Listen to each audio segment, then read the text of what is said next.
I apologize for the ending of my lines if there's any line breaks or incomplete words. I try to take the static out whenever I do these videos, but it always ends up taking the end off, so I apologize. This is just so y'all not on my head in the comments. Anyways, let's get it. I do personally know some of the people in these stories and others not, but I do try and keep them as unbiased as possible without upsetting or offending anybody. I like to send my prayers to everyone involved in this incident, and this is the story of CJ Parchman. As seniors coming back, we lost the whole front line, so we just gotta build everybody up. For our offensive line ain't doing, just build them up. Don't bring them down. Just leadership. Every year we had the target on our back. We lost Western Finals 2 years in a row. We just want to take that step further. We want to show everybody wrong. We want to do what everybody thinks we can't do. We're close. It's just we've been playing for. Ty came back last year, and ever since he came back, us three been close. Like he said, Lane knows how to spot the ball to us. He knows everything. He was always a top option for his team, but never per se the number one go-to. When you play on a stacked high school with All-American running back Jordan Wilson, monster receiver Warren aka Dewey Nixon, have Ty Elam as your slot with the gunslinger and Lane Voidick throwing you the rock, there is no number one option. By the way, just to add, Lane and Ty now play at Westminster College together, regrouping after graduating high school. But each game, CJ would pull out at least one immaculate play. That's why I was always surprised he wasn't recruited more. I got the blessing to play with CJ at a young age. Baseball, football, basketball, you name it, he tried it. His number one love and passion has always been football. Ever since he was a little kid, playing for the Colts and Tigers, he wanted to win a state championship for Sharon High. He got close a couple times. The first one wasn't high school, but we did win the championship during his midget playing times. That was like around 6th grade. I'll tell you about the other time later. Yeah, I was on the same team and in the same school as CJ, but I was more of like a background observer at the time. I would just be there. We never had any interactions, but I knew him. CJ's best season with Sharon was his breakout junior year, where he pulled in over 1,100 receiving yards and scored 13 touchdowns.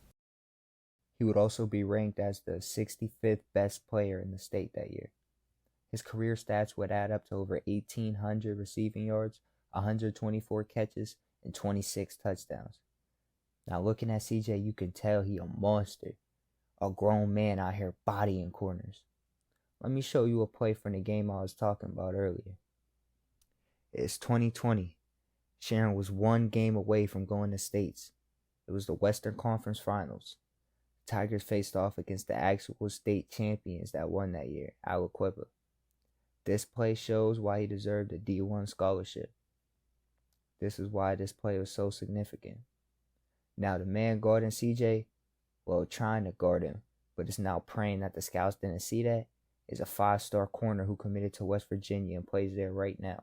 I forgot his name, but yeah, this is the second 5-star CJ put in a blender just in the playoffs. And this play was featured on ESPN during the halftime of an NFL game playing at that time. Despite his efforts in this game, Sharon ended up losing and not reaching the same success ever since. A few months after the season ended, CJ started weighing his college options and attending training camps. But at the end of the school year is when tragedy struck the city. His father, Parchman Sr., a well-respected, much-loved, and easily recognized member of the community. A man who touched the hearts of not only his kids, but the kids of the city of Sharon.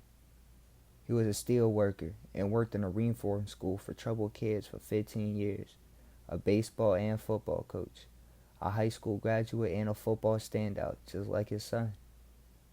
Carmon Sr. sadly took his own life inside of his home Thursday, February 7, 2019. The same home he shared with his family and taught his boy how to be a man. Now he has to guide them from the sky. I send my full-hearted condolences to the family of Mr. Parchman and wish them the best in their life moving forward. Once tragedy struck his family, it seems CJ just gave up. Not on his life, but on his dreams. Now I can't imagine the pain, anger, confusion, hurt, and much other feelings that come from something like this. Just to see him post a picture on social media is amazing to see. It shows how strong bro really is. Checking the rosters from all the colleges he was offered from and all of his social medias, there is no sign of any athletic activity or any activity of any kind. Like I said, besides those normal 1 or 2 pictures. It just leads us to believe he just didn't go to college. Maybe he's taking a break for a few years to get his head correct. Maybe he's done with football forever. We just gotta wait and see. Now this story shows no matter how happy somebody is, no matter how many accolades they have, how much they have to look forward to, the hardest battle is always with yourself. You can't fix an internal fight. You have to win them. Depression and mental health is real, and men feel trapped to talk about it. Make sure your loved ones are loved, and make sure they love you. Stay you, stay different, stay Avito.